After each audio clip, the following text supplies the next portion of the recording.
बच्चों, आप सभी का हमारे YouTube चैनल आइडियल देव क्लासेस में स्वागत है। बच्चों, आज हम आपके लिए लर्निंग आउटकम आधारित लर्निंग की सामग्री लेके आए हैं जो ब्रिज कोर्स के अंतर्गत है। और इसमें आज हम किस कक्षा के लेके आए? कक्षा 8 विषय गणित। और इस पुस्तक को राज्य शिक्षा केंद्र मध्य प्रदेश भोपाल द्वारा सत्र 2022-23 के लिए बनाया गया है। तो चलिए देखते हैं विषय गणित सत्र 2022-23 कक्षा 8। इसमें वर्कशीट 7 दिया है। वर्कशीट 7 में परिमेय संख्या की पहचान। अब हम यहाँ पे क्या पढ़ेंगे? परिमेय संख्या की पहचान। तो परिमेय संख्या की पहचान क्या है? परिमेय संख्या को P/Q के रूप में लिखा या P/Q के रूप में व्यक्त किया जाता है। वह संख्या जिसे P/Q के रूप में व्यक्त किया जा सके जहाँ P और Q क्या हो? पूर्णांक। पूर्णांक क्या होते हैं आपको मालूम है? शून्य से लेके इधर धनात्मक संख्या और ऋणात्मक पूरी संख्या क्या होती हैं? पूर्णांक होती हैं। तथा Q बराबर शून्य, जिसमें Q का मान क्या नहीं होना चाहिए? शून्य, परिमेय संख्या कहलाती है। फिर से देखिए परिमेय संख्या को, वह संख्या जिसे P/Q के रूप में व्यक्त किया जा सके जहां P और Q क्या हो? पूर्णांक, तथा Q का मान क्या नहीं होना चाहिए? शून्य नहीं है, यानी Q का मान Q=0 शून्य, यानी कि Q का मान शून्य नहीं होना चाहिए, परिमेय संख्या कहलाती है। सभी पूर्णांक भिन्न, ध्यान दीजिए, सभी पूर्णांक कौन से होते हैं? 0, 1, 2, 3, 4, ऋण 1, ऋण 2, ऋण 3, ऋण 4, ये क्या होते हैं? पूर्णांक होते हैं। भिन्न, जिसे अंश भागित हर के रूप में लिखा जाता है। दशमलव संख्याएं, ये सभी क्या कहलाती हैं? परिमेय संख्या कहलाती हैं। जैसे 3/4, 4/5, ऋण 3/7, ये क्या हो गए? भिन्न हो गए। 0.5, ये दशमलव संख्या हो गई। ये सब क्या कहलाती हैं? भिन्न है, तो परिमेय संख्या कहलाती हैं। सभी क्या है? परिमेय संख्या है। परिमेय संख्या ऋणात्मक, धनात्मक, शून्य भी हो सकती हैं। परिमेय संख्या कैसी हो सकती हैं? ऋणात्मक भी हो सकती हैं, धनात्मक और शून्य भी होती हैं। जैसे ऋण 7/8, 4/6, धन 1/2, शून्य, ये क्या है? सब परिमेय संख्या है। तो आपको हमने परिमेय संख्या के बारे में बताया। परिमेय संख्या क्या होती है? जिसे P/Q के रूप में व्यक्त किया जा सकता है, जिसमें P और Q क्या हो? पूर्णांक हो और Q का मान शून्य ना हो। और परिमेय संख्या कौन कौन सी हो सकती है? पूर्णांक भी हो सकती हैं, भिन्न भी हो सकती है, दशमलव संख्याएं भी हो सकती हैं, और ये ऋणात्मक भी हो सकती हैं, धनात्मक और शून्य भी होती हैं। अब इसके आगे देखते हैं परिमेय संख्या का न्यूनतम या निम्नतम रूप। निम्नतम रूप यानी न्यूनतम यानी छोटा रूप। उसका उदाहरण दिया 4/6 का न्यूनतम रूप आपको बताने के लिए क्या करना पड़ेगा? 4 के गुणनखंड तोड़ना पड़ेगा। क्या होंगे? टूटेंगे इसके गुणनखंड 2 × 2, और 6 के क्या टूटेंगे? 2 × 3। ये गुणनखंड टूट गए तो 4/6। अब यहाँ 2 से 2 कैंसिल हो गया, बचा क्या? 2/3। तो 4/6 का न्यूनतम रूप क्या हो गया? 2/3। यहाँ 2/3 4/6 का न्यूनतम रूप है। इसी प्रकार 10 के गुणनखंड क्या टूटेंगे? 2 × 5, और 15 के 3 × 5, ये 5 से 5 कैंसिल हो गया, बचा क्या? 2/3। तो ये 2/3 10/15 का क्या हो गया? न्यूनतम रूप। क्या लिख सकते हैं यहाँ 2/3 10/15 का न्यूनतम रूप है। इस प्रकार 4/6 बराबर 2/3 बराबर 10/15 है। देखिए 4/6, 2/3, 10/15 है। ऐसी परिमेय संख्या जो परस्पर बराबर हों वह एक दूसरे के क्या होती हैं? समतुल्य होती हैं।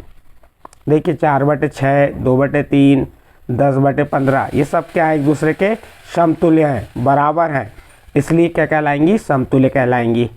अब इसी संबंधित प्रयास दिया है, प्रयास कीजिए कहा है। चलिए प्रयास करते हैं। अब 12 के गुणनखंड तोड़ते हैं हम। 12 के गुणनखंड क्या टूटेंगे? ये आपको उदाहरण के रूप में पहले से ही दिया हुआ है।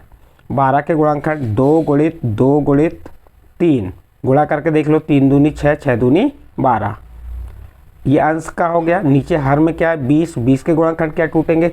2 × 2 × 5, 5 दूनी 10, 10 दूनी 20। अब देखिए अंश और हर में जो संख्या कैंसिल होती है उन्हें कैंसिल कर देंगे। ये 2 से ये 2 कैंसिल हो गया, ये 2 से ये 2 कैंसिल हो गया, बचा क्या आपका? 3 और 5, तो 3/5। तो ये क्या हो गया? 12/20 का न्यूनतम रूप हो गया। क्योंकि हमें क्या ज्ञात करने को आता? निम्नलिखित परिमेय संख्याओं को निम्नलिखित परिमेय संख्याओं को न्यूनतम रूप में लिखिए। तो यहाँ पे क्या हो गया, 12/20 का न्यूनतम रूप क्या हो गया, 3/5। इसी प्रकार 24 के गुणनखंड क्या टूट गए, 2 गुणित 2 गुणित 2 गुणित 3। गुणनखंड आप ऐसे तोड़ सकते हैं, ये देखिए 24 के गुणनखंड तोड़ के बता रहे हैं हम आपको। किसका भाग जाएगा, 2 कितने बार गया, 12 बार। फिर 2 का गया कितने बार गया, 6 बार, 2 छिंग 12। फिर 2 का भाग दी कितने बार गया, 3 बार, 3 एकम 3। इस प्रकार से 24 से गुणनखंड 2 गुणित 2 गुणित 2 गुणित 3 हो गए। और 30 का भी इसी प्रकार निकाल सकते हैं आप, 2 गुणित 3 गुणित 5। अब ये 2 से 2 कैंसिल हो गया और ये 3 से 3। अब बचा क्या यहाँ पे, 2 गुणित 2, 2 का 2 में गुणा किए 4/5। 24/30 का न्यूनतम रूप क्या हो गया, 4/5। इसी प्रकार तीसरा नंबर में देखिए 6 के गुणनखंड 2 गुणित 3 और 18 क्या टूटे, 2 गुणित 3 गुणित 3। कैसे गुणनखंड निकाल सकते हैं, आपको हमने निकाल के बता दी यहाँ पे।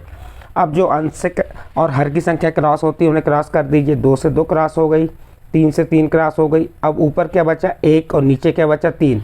तो 6/18 का न्यूनतम रूप क्या हो गया, 1/3। इसी प्रकार ऋण 12, तो आप ऋण पहले लगा दीजिए। फिर 12 गुणनखंड क्या टूटे, 2 गुणित 2 गुणित 3। और 20 के क्या गुणनखंड टूटे, 2 गुणित 2 गुणित 5। अब ये 2 से ये 2 कैंसिल हो गया, ये 2 से ये 2 कैंसिल हो गया। क्या बचा, ऋण, क्या बचा, ये अपना ऋण 3/5। इस प्रकार ऋण 12/20 का न्यूनतम रूप क्या हो गया, ऋण 3/5। इसी प्रकार नेक्स्ट देखते हैं आगे, यहाँ पे क्या दिया हुआ है क्वेश्चन। नेक्स्ट पहले प्रश्न को हम पढ़ लेते हैं। प्रश्न में क्या कहा है, निम्नलिखित के समतुल्य 2 परिमेय संख्या लिखिए। क्या करना है, जो संख्याएं दी हैं निम्न संख्याएं, इनके समतुल्य 2 परिमेय संख्या लिखना है। चलिए देखते हैं, उनको लिखे हम। अब इसका प्रश्न नंबर 1 है 2/3 के समतुल्य। अब 2/3 का समतुल्य 2 लिखना है, तो आपको क्या करना पड़ेगा, 2/3 तो 1 हो गई। अब हमें और अन्य 2 निकालना है। तो इस 2/3 में किसका गुणा कर देंगे, दूसरी निकालने के लिए 2 का। देखिए 2/3 ये है, इसमें किसका गुणा, अंश और हर दोनों में 2 का गुणा करेंगे। 2 का 2 में गुणा की 4 और 2 का 3 में गुणा किए 6। तो क्या हो गया, 4/6। तो 1 हो गई, 1 क्या निकल गई, ये समतुल्य परिमेय संख्या हो गई। अब दूसरी निकालना, एक तो आपकी 2/3 हो गई, दूसरी क्या हो गई, 4/6। अब तीसरी निकालना है, तो आप फिर किसका गुणा करेंगे, 3 का। किसमें, अंश और हर में। 3 दूनी 6, तितर का 9। तो ये इस प्रकार से दूसरे नंबर की, ये पहले नंबर की और दूसरे नंबर की परिमेय संख्या निकल गई। यदि आपको प्रश्न में कहता है कि 2 से 4 कहता है या 5 परिमेय, तो उसी प्रकार यहाँ पे पहले 2 का गुणा कर देंगे अंश और हर में, फिर 3 का, फिर अगले निकालना है तो 4 का अंश और हर में गुणा कर देंगे, फिर 5 का। इस प्रकार से हम समतुल्य भिन्न निकाल सकते हैं, समतुल्य परिमेय संख्या निकाल सकते हैं। दूसरा नंबर में क्या दिया, 1/2 में, तो इसमें क्या करेंगे, 2 का अंश और हर में गुणा कर देंगे। 2 एकम 2, 2 दूनी 4, तो 2/4 1 हो गई। फिर 1/2 में पुनः किसका गुणा करेंगे, 3 का ऊपर और नीचे, अंश और हर में। 3 एकम 3, 3 दूनी 6। इस प्रकार 3/6 आ गया। तो इस प्रकार से इसकी 2 समतुल्य परिमेय संख्या हो गई, 2/4 और 3/6। इसी प्रकार प्रश्न नंबर 3 में दिया है ऋण 4/10 हो जाएगी। इसमें भी क्या करेंगे, ऋण 2/5 में 2 का ऊपर भी और 2 का नीचे भी गुणा कर देंगे। इसी प्रकार दूसरी निकालना है तो 3 का ऊपर और नीचे गुणा किए। तो देखिए 2 का ऋण 2 में गुणा की तो ऋण 4, 5 दूनी 10। ऋण 2 का 3 में गुणा की ऋण 6, 5 तिया 15। इस प्रकार इसकी भी 2 समतुल्य परिमेय संख्या निकल गई। इसी प्रकार चौथे सवाल में भी क्या करेंगे, ऋण 6/10 में अंश और हर में 2 का गुणा कर देंगे।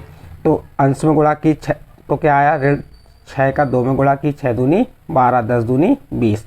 फिर ऋण 6/10 पुनः लिखिए, फिर 3 का ऊपर और नीचे गुणा कर दीजिए, 6 3 18 और 10 3 30। तो इस प्रकार से इसकी भी 2 समतुल्य परिमेय संख्या निकल गई।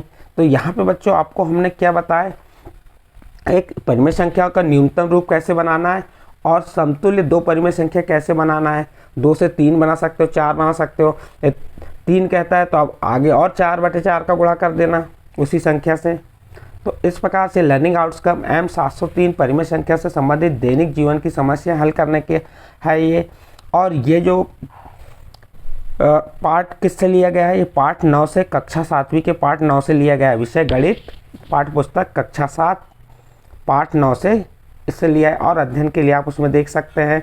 तो इस प्रकार से आपकी वर्कशीट 7 परिमेय संख्या की पहचान यहाँ पे समाप्त होती है। यदि ये वर्कशीट आपके समझ आई है तो आपको हम नेक्स्ट वर्कशीट 8 बताएंगे, और वो भी समझ आती है तो आप हमारे चैनल आइडियल देव क्लासेस को सब्सक्राइब कीजिए, लाइक कीजिए और अन्य ग्रुप में शेयर जरूर कीजिए।